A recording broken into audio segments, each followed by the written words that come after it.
നേരെ കാട്ടിനുള്ളിലേക്ക് പോവുക. കാട്ടിനുള്ളിൽ ചെന്നാൽ കുറേ മൃഗങ്ങളൊക്കെ ഉണ്ടാവുമല്ലോ. ആ സമയത്ത് ഒരു കുറുക്കൻ അദ്ദേഹത്തിൻ്റെ നേരെ വന്നു.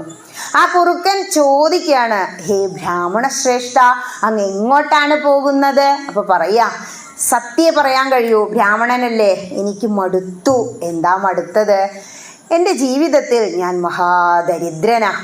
ദാരിദ്ര്യം കാരണം ആരും എന്നെ വില വയ്ക്കുന്നില്ല. നമ്മുടെ സൊസൈറ്റിയിൽ അതന്നെയല്ലേ, പണത്തിന് മീതെ പരുന്തും പറക്കില്ല എന്നാ മുത്തശ്ശി പറയുക.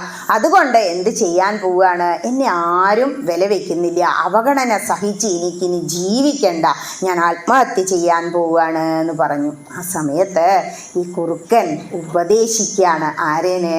നമ്മുടെ ഈ ബ്രാഹ്മണനെ. ആലോചിച്ച് നോക്കണേ.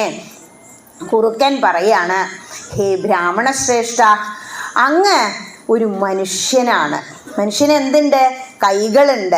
ഈ കൈകൾ ഉള്ള ജന്മം കിട്ടിയിട്ട് നിങ്ങൾ ഇങ്ങനെ പറയുന്നത് മഹാ കഷ്ടമാണ്. ഞങ്ങളുടെ സ്ഥിതി ഒന്ന് നോക്കൂ.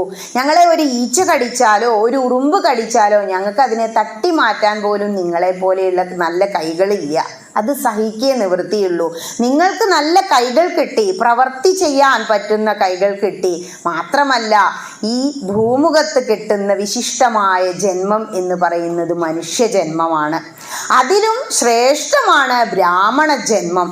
എന്നിട്ട് ഇത് രണ്ടും കിട്ടിയിട്ട് മരിക്കാൻ പോവാന്നാണോ പറയണത്? കഷ്ടം കഷ്ടം എന്ന് പറയാ. അപ്പോൾ ഈ ബ്രാഹ്മണൻ വീണ്ടും തൻ്റെ പരാധീനതകൾ പറഞ്ഞപ്പോൾ കുറുക്കൻ വീണ്ടും ഉപദേശിക്കുകയാണ്, അങ്ങ് ഇത്രയും മഹത്തായ ഒരു ജന്മം കിട്ടിയിട്ട് ആത്മഹത്യ ചെയ്യരുത്. ഞങ്ങളെയൊക്കെ നോക്കൂ, നിങ്ങൾ പറയുന്നത് എന്താ?